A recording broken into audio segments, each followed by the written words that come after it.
Hi, I'm Maris. And for most of my life, I was the one they forgot to mention. My family once said I was too sensitive, too ambitious, too much. Then they stopped saying anything at all. 7 years ago, I left home with a suitcase, a borrowed jacket, and no goodbye. Not a call, not a text. They didn't even tell me when my brother landed in the ICU. But the day I walked into his hospital room, his nurse looked at me, paused, and asked, "Wait, are you the chief doctor?" That moment changed everything, but not for the reason you think. Why didn't they ever want me to become more? And what were they trying so hard to hide? Let me tell you, there's a kind of silence at family parties that doesn't sound like quiet. It sounds like being erased. I felt it that day, as I stood near the patio door, sipping ginger ale from a wine glass I didn't ask for. They always handed me something a little off. Never quite right, never quite mine. The room was full of laughter, cousins with babies, aunts in pastel blazers, and that god-awful fruit tray that somehow showed up at every family function like a bad tradition no one had the guts to end. It was Silas's birthday, of course. 35 and somehow still boyish enough that my mother insisted on cupcakes. The table in the dining room was dressed like a wedding. Candles, folded napkins, family photos printed in glossy color. All of them included him. I wasn't in a single frame. My seat was next to the window, where the sunlight made everything uncomfortable. No one looked my way. I used to think I was imagining that. Now I know better. When the moment for speeches came, Dad clinked his glass and stood up. Tall, pressed shirt, that badge in the heart kind of posture he never lost even after retiring from the force. "Here's to Silas," he said, looking around the table. "Our pride and joy, our rock. Every family's got one of those, and every family—" He paused, smirked. "Well, every family has a waist, too." Laughter. Real, unfiltered laughter. Even my Aunt Gloria, who usually had the social tact of a cactus, chuckled and dabbed her eyes. Silas smiled. He didn't look at me. I tried to laugh too. A small one. Not enough to sound like I agreed, but just enough to pretend it didn't sting. My mother gave me that look. Tight lips, slight head tilt, eyes that warned, "Don't ruin this." And so I didn't. I never did. The funny thing about being called useless, about hearing it phrased as a joke in front of everyone you share blood with, is that it doesn't hit you like a slap. It seeps in. It makes a home. That word, waste, wrapped itself around me like shrink wrap. I couldn't breathe without tasting it. I left the party early, said something vague about work, though no one asked what I actually did anymore. That week, I had published my first co-authored paper in a respected medical journal on health disparities in underserved communities. At the hospital, people congratulated me, sent flowers. Even my supervising resident clapped when I walked in. But at home? They didn't know. And worse, they wouldn't have cared. I remember my graduation vividly, bought my own gown off an online clearance rack, tailored it myself with fabric glue and panic. I crossed the stage alone, my name announced in a voice too bright for the empty row, in the audience meant for my family. That afternoon, while I sat in a Thai place with 3 fellow interns, I scrolled through Facebook. There was my mother, Delphine, posting like a proud campaign manager. "So proud of Silas for his latest award. What a son!" A picture below. Her, Dad, Silas, and even my cousin's baby. All in front of a banner I'd never seen, celebrating something I didn't know he'd done. My name wasn't mentioned, not even as an afterthought. People talk about being invisible like it's poetic. Let me tell you, it's clinical, it's cold. It's sitting in a room full of voices and realizing none of them have said your name in hours, days, years. It's like trying to breathe in a house without windows. I stopped arguing about it years ago. There's no power in demanding to be seen, but there is power in building somewhere else. So I did. I started saving money. Quietly. Incrementally. I took extra shifts, applied for scholarships I never told them about, and stopped waiting for their permission to exist. The last birthday invitation I ever received from my mother, I didn't throw away. I folded it carefully and slipped it into the back of my journal, the same one where I used to write letters addressed Dear Home. I stopped writing that word soon after. People say silence is golden. In my family, silence was currency, and they spent it on making sure I knew where I stood. Or didn't. The last time they ever invited me to the table, I came holding a suitcase. The last time I stood in front of them, I came holding a suitcase. I thought that would be the last chapter of it all. No more chances to be erased in real time. But life has its own choreography. Sometimes it dances you back to where you swore you'd never return. It was just a short rotation. 2 weeks assisting outpatient cardiology cases in San Antonio, part of a broader hospital partnership program I volunteered for without even checking the location. The irony hit me the moment I walked through those glass doors. The clinic was sterile and quiet, typical for a Thursday afternoon. I was shadowing Dr. Nguyen that day. Routine intake, medication adjustments, brief consults. We moved room to room, smooth as a practiced rhythm, until room 5. She was already seated, her purse clutched to her chest like a shield. A familiar navy sweater, Delphine's favorite, the one she wore every Thanksgiving. I stopped in the doorway. She didn't flinch, didn't blink, just sat there like I wasn't 3 feet away. The nurse beside her gestured toward me. "Dr. Crane will be assisting." "That's not my daughter," Delphine said, eyes locked ahead. Calm. Cool. Like she was explaining the weather. The nurse looked confused. I didn't move. My throat didn't tighten. My chest didn't drop. I simply nodded, took the chart, and confirmed her prescription dose. I explained the side effects as if she were any other patient. She never made eye contact, not once. After the consult, I washed my hands slowly, like I could scrub away what just happened. I skipped lunch and left early. Told the department I had paperwork. I didn't. The walk back to my temporary housing took 20 minutes, but it felt like I aged a decade with every step.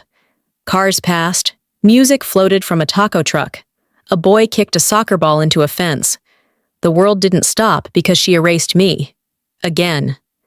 I didn't cry, but the silence inside me had weight. That evening, I dropped off medication at my aunt's house. She greeted me with her usual cautious warmth, the kind reserved for people you're proud of in private, but not in front of the family. I stepped inside, placed the bag on the counter, and was about to leave when something on the wall caught my eye. It was a family portrait. Framed, glossy, new. Delphine, Russell, Silas, Gloria, 2 cousins I barely remembered. And an empty space on the right, where an awkward shadow cut across the image. A fern in a ceramic pot now sat in front of that portion, just tall enough to cover where I used to stand. "I didn't know they printed that one," I said. My aunt paused. "It was from Silas's fundraiser. They sent it to everyone." I nodded. She didn't apologize. She didn't have to. On the way back, I thought about all the things they never invited me to. Birthdays, barbecues, even Grandpa's funeral. I found out through a forwarded message 2 weeks later. People assume absence is always passive, but sometimes it's engineered. Delphine once told me, "Don't embarrass us in public." I was 16. I'd asked a question at church, something about why women couldn't lead service. She didn't answer. She just gripped my wrist under the pew until it went numb. That line, "Don't embarrass us," has been the cornerstone of her parenting. It wasn't about teaching right from wrong. It was about optics, perception, control. You learn to fill in the blanks. When someone ignores you long enough, your brain builds reasons. Maybe they're busy. Maybe you overreacted. Maybe they'll come around. But after a while, you stop waiting. You stop inventing hope. The next time I stood in front of them, I didn't wait to be introduced. 7 years ago, during one of those unbearable Texas summers, I came home for a brief break between semesters. I'd survived another brutal term at UT Austin and told myself a few quiet days at home wouldn't hurt. I should have known better. Dinner that night was oddly formal. Cloth napkins, roast chicken, iced tea in crystal glasses no one touched. My mother had even lit the tall candles she usually saved for holidays. I should have taken that as a warning. After dessert, Delphine smiled and asked, "Can we talk for a minute, honey?" I followed them into the kitchen. The table was already set. Papers fanned out like a job offer. Except this wasn't an opportunity. It was a resignation they wanted me to sign. "We've been talking," Delphine began, folding her hands like she was delivering Sunday scripture. "You've been working so hard, and we worry. Maybe medical school isn't the right path. It's so competitive, so stressful. There are other careers, respectable ones, that don't take such a toll." Russell didn't bother softening his tone. "It's not too late to pivot, Maris. There's a 2-year certification program at the community college. Medical assistant, good hours, benefits. It's practical, woman-friendly." I stared at the form in front of me. It had already been filled out, my name printed neatly at the top. A signature line waited at the bottom like a trap disguised as an exit. "If you choose this route," Delphine said, "we'll help cover your rent. You can stay home, save money, focus." "And if I don't?" I asked quietly. Russell didn't blink. "Then we can't support choices we don't believe in. You want to chase a pipe dream? You do it without our roof or our help. No yelling, no slammed fists, just a clean, calculated cut." I didn't argue. I didn't beg. I just stood, my chair scraping against the tile. I walked to my room and began to pack. Delphine followed after a few minutes, pausing at the doorway like she expected me to reconsider. "You're really choosing strangers over your own family?" I didn't answer. I didn't need to. My suitcase was small, but it fit the essentials. 2 sets of scrubs, worn sneakers, and a small cardboard box I kept under my bed. Inside that box were all the things they never cared to display. Old certificates, a first-place ribbon from the state science fair, newspaper clippings from the time I was recognized for tutoring underserved students in math. I held each item for a moment, then gently returned them to their place. These were the only pieces of me that ever felt earned. I left the trophies. I left the bedspread Delphine picked out without asking. I left the framed photo on the nightstand, one from middle school, back when they still believed in me. As I walked down the hall, Russell was waiting at the front door. He didn't look angry, just resolute. "You don't know what you're walking into," he said. "The world doesn't care who you are." I paused with my hand on the doorknob. "I know," I said. "That's why I'll earn who I become." The porch light flickered as I stepped into the night. I didn't look back. Not because I didn't want to, but because if I did, I might have hesitated. And I couldn't afford that. The cab pulled up just as I reached the sidewalk. I slid into the back seat, placed my box gently on my lap, and closed the door on the only version of me they ever saw. Quiet, obedient, grateful. Even as the miles grew between us, I felt their silence trailing behind, like a second shadow I hadn't asked for.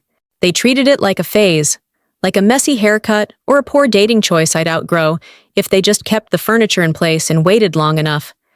I was still in the house, my name still on the mailbox, my shoes by the back door. But the way they looked through me told a different story. I was already gone in their minds. Or rather, I was becoming something too inconvenient to keep. Delphine played her role with smooth calculation. "She's just being dramatic," she'd say to any relative who asked why I wasn't eating or joining in. "Med school stress. She'll come to her senses." The phrase was always delivered with a smile and a gentle hand wave, like I was a theater student going through an experimental phase, not a woman preparing to leave behind everything I once called home. That weekend, they hosted one of those casual family brunches, small on food, but heavy on performance.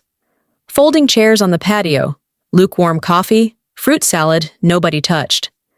I sat near the edge, next to the plastic cooler full of off-brand sodas, holding a paper plate I never filled. No one sat beside me.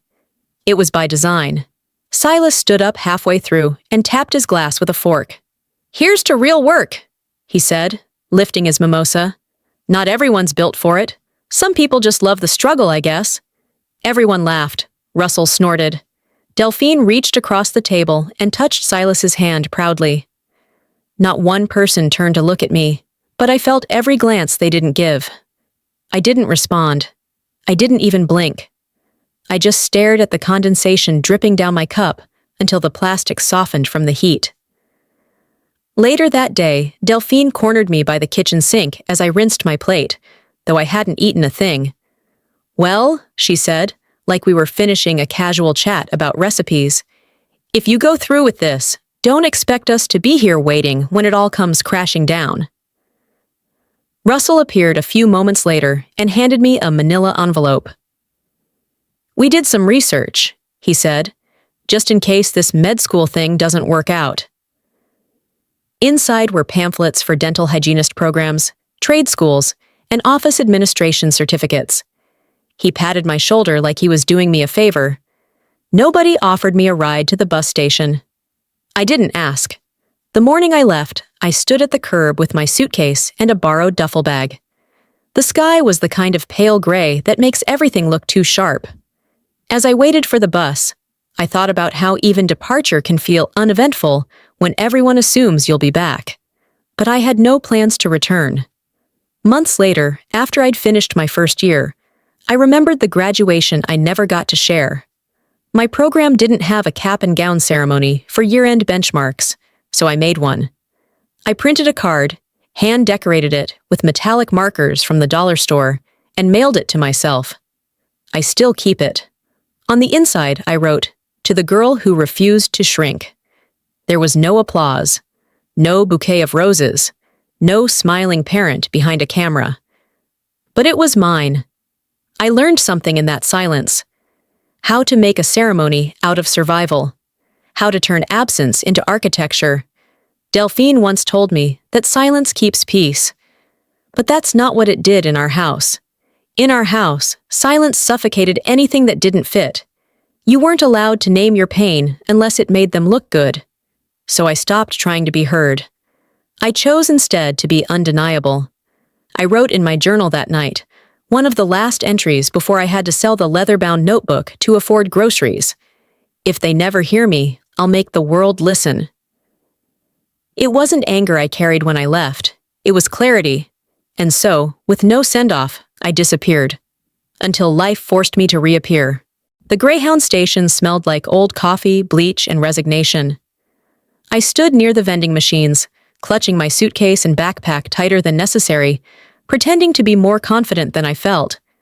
No one was coming. I knew that. Still, I glanced at the sliding glass doors every few minutes, like some part of me believed someone might change their mind. I'd sent a text to Silas 2 days before. Not begging, just asking. "Tuition's due next Friday. I'm a few hundred short. If you could." His response came back within the hour. "Don't embarrass us again. Be realistic."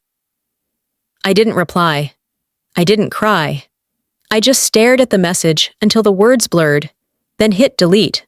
Not to forget, but to stop giving it power every time I opened my phone. The bus pulled in 15 minutes late. As I climbed the steps, the driver barely glanced up. No, "Where you headed?" No welcome. Just a swipe of my ticket and a gesture toward the back. I took a window seat, second row from the end, and rested my head against the cold glass. San Antonio slid by in shades of beige and asphalt. Strip malls, liquor stores, fading murals. I didn't wave goodbye. I wasn't sure who I'd be waving to anyway. My earbuds weren't playing anything, just there to make people leave me alone. In the white noise hum, I whispered, "You did this." It wasn't dramatic, just fact. The farther we drove, the lighter I felt. Not free, just untethered. Hours later, somewhere outside Lubbock, I scrolled through old emails on my cracked screen, trying to stay awake. That's when I saw the subject line from 6 months ago. "Congratulations, partial scholarship offer." I never received it. The email had a response. "Thank you for considering Maris, but she has decided to withdraw. We appreciate the opportunity. It was signed Delphine, not even pretending to be me. Just her name, blunt and final. My breath caught, not in shock, just something colder. A click of understanding. She hadn't just wanted me to fail. She made sure I had fewer chances to succeed. Weeks later, during rotations, I met a representative from that very foundation. She smiled, polite, distant. "We were surprised we didn't hear back from you," she said. "We only offer that slot to 2 students nationwide each year." I said nothing, just nodded like I hadn't just learned someone had slammed a door behind my back while I was still trying to open it. I never confronted Delphine, not out of fear, but because I already knew the script. She'd say it was a mistake. She thought she was helping, that she was trying to protect me from disappointment. It was always about protecting the family name, never protecting me. So I started saving things, screenshots, emails, photos, even printouts I tucked between textbook pages. Not because I needed revenge, but because someday, if the truth ever mattered, I wanted to be able to prove I wasn't crazy. You can't heal a wound while someone keeps gaslighting you that it never happened. Back on the bus, the driver turned on the cabin lights for a stop in Abilene. I didn't get off, just watched as a woman in a worn blazer and 2 noisy teens boarded. They laughed at something one of them whispered. It hit me how long it had been since I'd laughed without checking the room first. I reached into my bag and pulled out the little graduation card I'd mailed to myself. I had no party, no guests, no pictures in front of balloons, but I had that card. To the girl who refused to shrink, I had written. That girl wasn't gone. She was just waiting for me to stop apologizing. I stopped asking them to see me. I decided I'd be seen by the right eyes instead. The call came at 6:42 a.m., while I was standing barefoot in my kitchen, waiting for the kettle to boil. I saw the name flash across the screen. Rachel. We hadn't spoken since our final year in med school, so I almost let it ring out. But something made me pick up. "Hey, have you heard?" She didn't drag it out. "It's Silas. Cardiac arrest. He's in ICU at Methodist, San Antonio." I froze. "No, I haven't heard." That's when it landed, like a flat note in an empty concert hall. I hadn't heard because no one told me. Not Delphine. Not Russell. Not anyone who shared my blood or used to call me baby girl when they needed something. I opened my messages. Nothing. Scrolled through emails. No subject lines that hinted at family.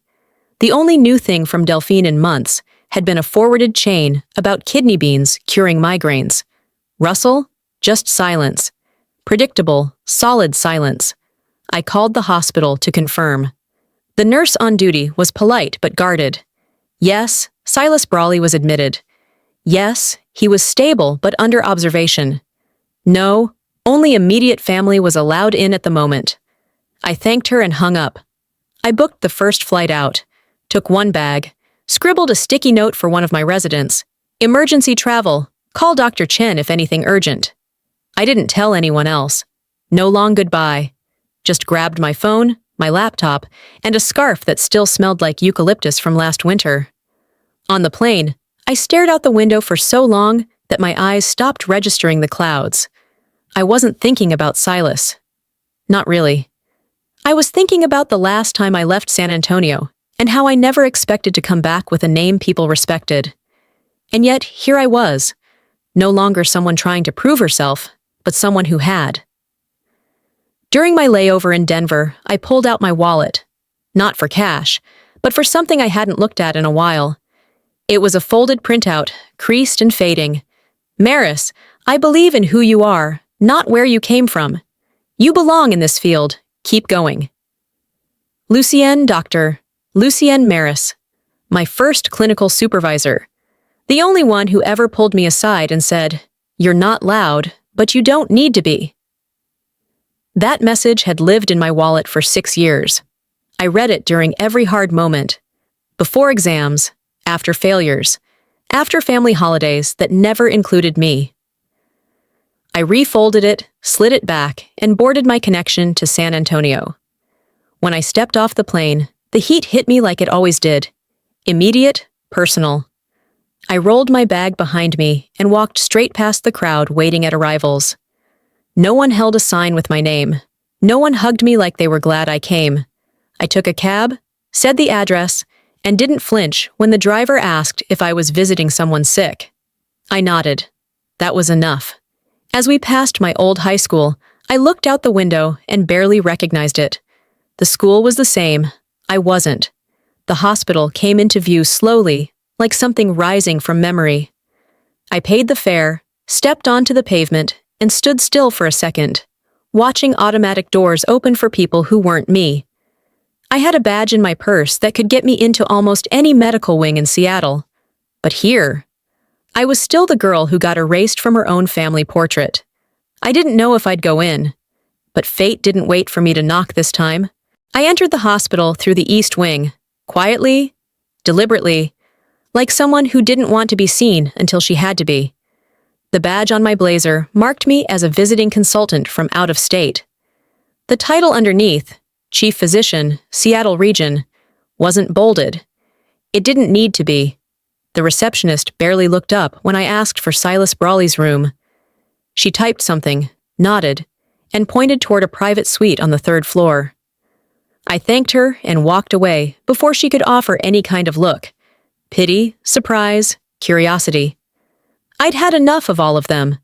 The waiting area outside his room was hushed, dim, full of that familiar sterile tension hospitals breathe like second air. Russell sat with his arms crossed, looking like he was ready to give orders to someone, anyone. Delphine was scrolling on her phone. She didn't look up. Neither of them saw me at first. And then a voice pierced the quiet. "Excuse me, are you the new chief doctor from Seattle?" The nurse was young.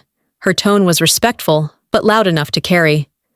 My name badge hadn't registered with her yet, but my face had. From some conference bulletin or hospital network advisory board. I froze, not because I was unprepared, but because I wasn't expecting to be called out in front of them. Delphine turned. Russell looked up slowly. Silas, hooked to monitors, eyes barely open, shifted his gaze toward me. No one spoke. Not even the nurse. For a second, the world hiccuped. No beeps, no chair creaks, just the weight of silence heavier than any diagnosis I'd ever given. I didn't confirm or deny. I just nodded slightly, then turned to the nurse and asked quietly, "Has his blood pressure stabilized?" "Yes, doctor. It dropped earlier, but we've adjusted." I nodded again and walked toward Silas's bedside, glancing once at the chart. Everything I needed to know clinically was there. The rest? It wasn't my concern. I didn't speak to him. I didn't touch him. I simply documented a few observations on the monitor notes, stepped back, and let the nurse continue her rounds. As I walked back toward the hallway, another voice, softer this time, slipped through the air like a secret. "We had to study your policy paper in my class." I turned slightly. It was the younger nurse from earlier. She was blushing now, like she hadn't meant to say it out loud. "I never knew you were from here," she added. I smiled, small, closed mouth, more for me than her. Delphine heard it. I saw her shoulders go rigid, the phone lowering from her hand. For once, she didn't have a line rehearsed. She didn't know whether to correct the nurse or thank her. She said nothing. I gave the charge nurse my direct line, instructed her to call if Silas's status changed, and that any further updates could go through attending staff. It was routine, efficient, professional. When I turned to leave, no one stopped me. No, thank you. No, we appreciate you coming. Just that thick silence again. The one they've used for years to drown out anything inconvenient. Truth, talent, me. The automatic doors opened ahead, and I stepped into the hallway. Behind me, I heard Russell's voice, low and hesitant. "You're not staying?" I didn't respond. Didn't even flinch. I kept walking. They didn't follow me, but their silence stuck to my heels like wet cement. I didn't expect a voicemail from Delphine. Back at the hotel, still in my scrubs, I just slipped off my shoes and turned on the bedside lamp when the alert popped up on my phone. Her number, one message, 39 seconds. I sat on the edge of the bed and pressed play. Maris, I know you're busy. I wanted to say I was wrong. The silence that followed lasted longer than the sentence itself. She started to cry. Soft, shallow tears that didn't sound like they belonged to grief, just discomfort. I shouldn't have said the things I did. We didn't know that you'd turn out this way. If you have time tomorrow, maybe we could talk. Just coffee. I listened to it twice. Then, I set the phone down on the nightstand without saving or deleting it. The next morning, she picked a small coffee shop near the hospital, one with exposed brick walls, overpriced espresso, and a string of indoor succulents. She was already seated when I arrived, her hands folded around a paper cup like it was a prop. You look, well, she said, studying me like I was a stranger in a coat she used to own. I nodded. Busy, but well. She didn't ask about Silas, or Seattle, or anything real. We danced around neutral topics until she leaned forward, her tone shifting like it had rehearsed itself in front of a mirror. I just want to thank you for checking on Silas, she said. He wouldn't say it, but I know he appreciated it. And we were wondering, here it came, if there's any chance he could be transferred to your hospital. I mean, you'd have better resources, a smoother recovery, and maybe you could oversee his case a little more closely. I blinked once, then took a slow sip of coffee. I don't run admissions, I said. Of course, but with your position, your influence, maybe just a note, a call. I set the cup down. Thank you for meeting me, I said, standing. Delphine looked startled, like she hadn't imagined a version of this ending where I got up first. She opened her mouth, but closed it again. I walked out before she found the right closing line. Outside, the air was warmer than I expected. I walked 2 blocks without direction, letting the noise of the city bleed into the cracks she left. That wasn't an apology. That was a transaction in disguise. They weren't sorry they erased me. They were sorry I now had the leverage they didn't control. Back at the hotel, there was a letter waiting in the front desk box. No return address, just a government seal. I opened it in the elevator. It was a formal request, an inquiry about my role as a sponsoring physician on a medical visa application filed by Delphine Brawley. She had used my name, my title, my position, to vouch for a cousin I hadn't seen since high school, without my knowledge, without my consent. The elevator doors opened. I didn't move. Later that night, I typed a reply. To whom it may concern, I do not consent to this application. I was not informed nor consulted. Sincerely, Dr. Maris Crane, I printed a copy, signed it, and mailed the original. Then I added a duplicate to my witness file, a folder I'd started years ago. Not for revenge, just for record. There would be no confrontation, no dramatic phone call, just a firm, invisible line they would not cross again. I didn't tell them no. I just let the door close and never unlocked it again. The invitation came folded in blue cardstock, the kind designed to look important without feeling too formal. Pacific Northwest Health Equity Conference, it read. Theme, Healing Beyond the Hospital. I stared at it for a full minute before sliding it into the stack of paperwork on my desk.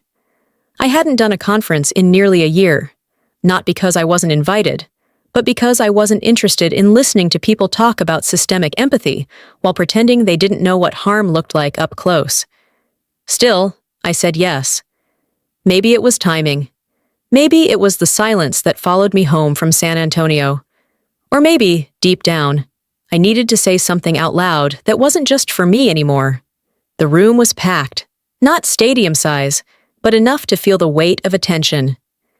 I kept my tone steady, my delivery deliberate. I didn't name names, didn't drop cities or surnames. I simply said, I used to believe that love would look like support, that the people who raise you will always want the best for you. Then I learned that some only love you when you match the story they've written in their heads. The room stilled. No coughs, no shuffles, just listening. When you start becoming something they didn't author, when you succeed without their permission, it's not always celebrated. Sometimes it's resented. I paused. Let it breathe. Then ended with, but survival is also a kind of success, and I stopped asking to be invited to the table when I realized I could build my own. The applause started slow, then it filled the air like a promise. Afterward, a journalist approached me, young, eager, sharp. She asked about follow-up interviews. I gave her my email, non-committal, then disappeared down the back stairs instead of walking through the crowd. That night, an email waited in my inbox. Subject: Thought you should know. It was from Dr. Kaminsky, my undergraduate research advisor. We hadn't spoken in years. Funny thing, he wrote, came across a grant archive while reviewing applications for the new cohort. One entry caught my eye. An essay. Health literacy among first-gen communities. Sound familiar? It did. It was submitted by someone named Silas Brawley. But I remember you wrote that paper 7 years ago, sent it to me for feedback. I still have the original draft in my files. I leaned back in my chair, blinking slowly. Silas. I remembered the conversation clearly now. Him hovering near my desk, asking if I had any ideas for a public health grant. Said he just needed a direction. I shared my concept, the outline, even a few paragraphs. He'd asked to see the whole thing, just for structure. He took it, submitted it, won funding, never told me. He used my words, my research, my experience, and passed it off as his own. I didn't respond to the email right away. I just sat with it, let it wash over me like cold water over a sunburn. The betrayal didn't sting so much as settle. Familiar. Expected. Days later, I delivered another keynote. Smaller audience, more personal setting. Halfway through, I quoted a line from that stolen essay. Access is not just about who gets through the door. It's about who feels safe to speak once they're inside. I didn't explain it. I didn't cite it. I just let it hang there, like incense in a quiet chapel. Only a few people in the room would recognize it. One of them might have been watching the live stream, or maybe someone would text him afterward. Either way, it didn't matter, because I knew. And now, so did the world I'd built without his shortcuts. They told the world who I wasn't. Now I'm showing the world who I've always been. The article wasn't mine, but my name found its way into the comments. I hadn't posted my speech from the conference, didn't link it, didn't tweet a quote or screenshot a standing ovation. Still, a national health blog picked it up. One of those digital magazines that floats between legitimate and viral. They titled the piece, "When Family Doesn't Show Up, She Built Her Own Seat at the Table." I scanned the article once, then closed the tab. But I couldn't stop the comments. They poured in. Some praised the resilience. Every woman in medicine needs to hear this. Others speculated. Wonder who she was really talking about. A few got closer than they should have. Isn't she Silas Brawley's sister? That night, as I was preparing a case review for the board, a thick envelope landed in my mail slot. No return address. My name handwritten on the front in a sharp, all-caps scrawl I hadn't seen in years. I already knew what it was. Inside was a local newspaper clipping. The title read, "Silas Brawley Receives Community Legacy Award." There was a photo, Silas in a suit, Delphine at his side, both smiling like they'd never held a grudge. Scrawled across the bottom of the page in blue ink, he was still better. No signature, but the handwriting was Russell's. I'd recognize the pointed R and angry tail on the S anywhere. I didn't cry, didn't rage. I folded the paper in half and dropped it into the recycling bin. Around dusk, my phone buzzed. Unknown number, local area code. I hesitated before answering. Maurice? Delphine? She didn't waste time with pleasantries. "I saw the article," she said, breath catching. I don't want to fight. I just need to ask. If you still have some compassion left, your brother needs you." I said nothing. "He's been asking if you're coming back. He won't admit it, but I know he misses you. We all do." Still, I remained quiet. I know we didn't say the right things before, but maybe now's the time to show up, for family, for closure. I waited. Let her fill the space with anything that might sound like regret. I'm sorry for how things felt, she said, but you were always so difficult. You made it hard to know how to help. She never said my name. She called me, you, my child, that girl. But never Maris. It was like saying it out loud would be an admission, a surrender, proof I existed on my own terms, not theirs.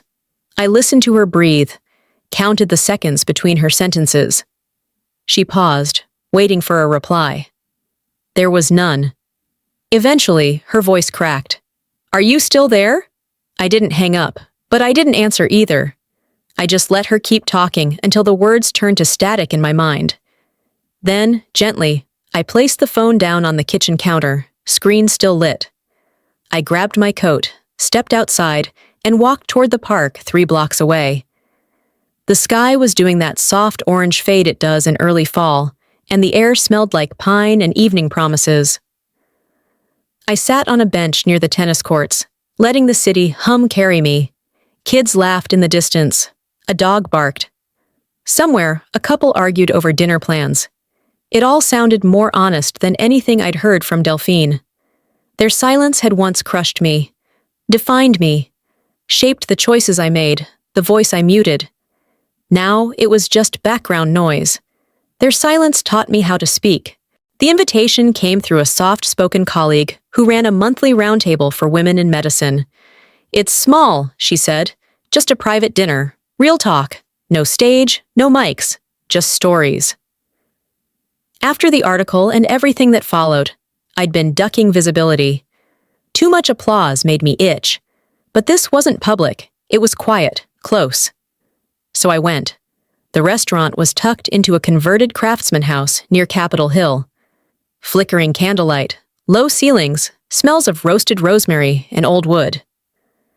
As I stepped inside, coats were already hung, laughter already low and familiar. A woman across the table stood up slowly, then smiled. Eliza, she said. It took a second to place her. Cousin on my mother's side. We hadn't seen each other in over a decade. She had the same dark eyes, same unreadable half-smile. I read your piece, she said as we sat down. Didn't know whether to be proud or worried. I tilted my head. Worried for who? She didn't answer that right away. We moved through the meal like strangers remembering how to be cousins. We talked about cities, careers, food. She complimented my necklace. I asked about her daughter. Then came the shift. You know, she said softly now, I always knew you were different, not difficult, just too strong for them. I didn't reply. She stirred her tea. They never wanted to admit it, but you scared them. Not in a bad way. You made things move that they wanted to keep still. I still didn't speak. Sometimes silence lets truth breathe. She leaned in. They were afraid you'd make Silas look small, that you'd outgrow their story, and they never expected you to fight back, because they thought you wouldn't. That landed harder than anything Delphine had ever said. I nodded once. Eliza didn't offer an apology, because she didn't need to. But what she gave me, this honest, unvarnished truth, it was something no one else from that side of the family ever dared say out loud. Later, I walked home alone through streets slick with light rain.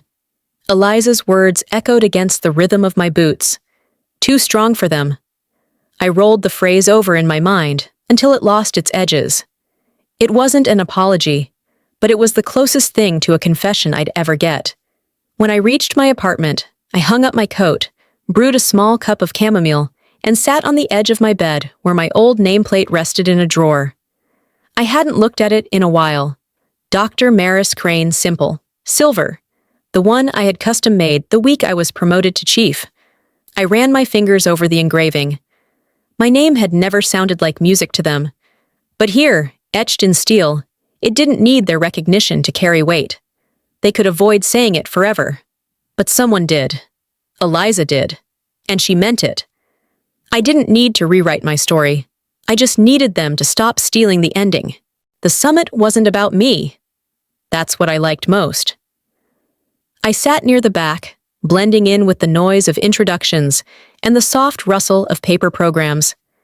My name appeared once, printed discreetly in the acknowledgments. Special thanks to Dr. Maris Crane for her contribution to early equity policy design. No headshot, no title slides. I didn't need them. I watched as younger doctors stepped onto the small stage, women with braids and borrowed blazers, nervous hands gripping index cards.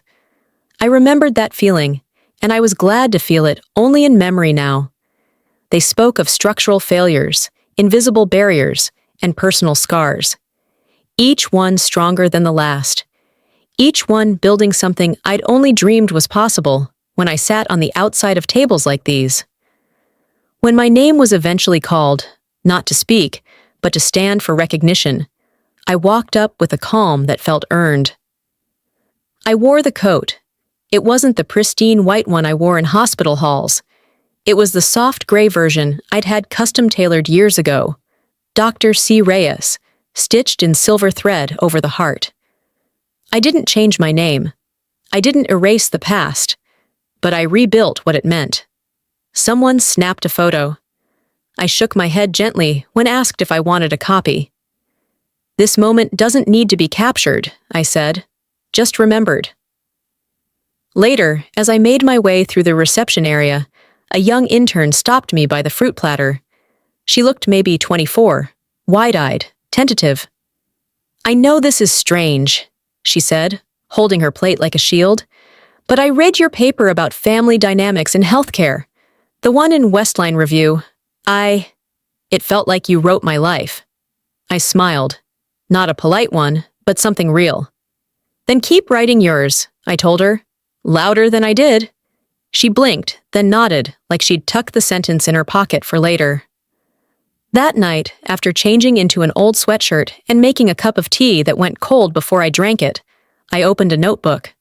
One I hadn't touched in years. It still smelled like leather and ambition. I started writing again. Not for publication, not to defend or explain, just to remember. Forgiveness is overrated, I wrote. I chose clarity, I chose distance, and most of all, I chose peace. The next morning, I took the long way to the clinic, walking through the park near the waterfront. Children were posing for family photos under a canopy of golden leaves. Parents fumbled with jackets, yelled names, bribed kids with snacks to sit still. I didn't flinch. I didn't think about the photos I was cropped from, or the ones they never bothered to take. I just smiled. Some stories don't end with grand gestures or perfect timing. They don't end with open arms or a returned call. Some stories end quietly, not because they lack value, but because they finally made it out of the storm. They called me useless, but I built a life that didn't require their permission to matter. Sometimes, the peace we're searching for doesn't come from being heard. It comes from realizing we no longer need to be. I spent years thinking closure would look like an apology, or an invitation, or a seat offered back at a table that never had room for me. But the truth? Closure isn't something they give you. It's something you decide you deserve.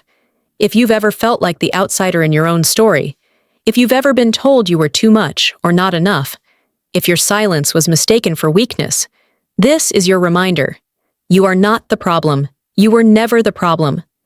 I didn't need their applause to prove I had worth. And neither do you. Now, I want to hear from you. Have you ever built a life from scratch, without the support you thought you'd have?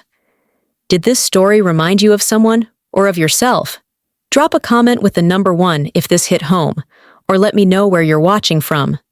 And if it didn't resonate, I still want to hear your thoughts. What didn't connect? What's your story? If you found something here that made you pause, feel, or remember, don't forget to subscribe to this channel. There are more stories ahead, real ones, raw ones, and maybe even one that feels just like yours. Thanks for watching. I'll see you in the next chapter.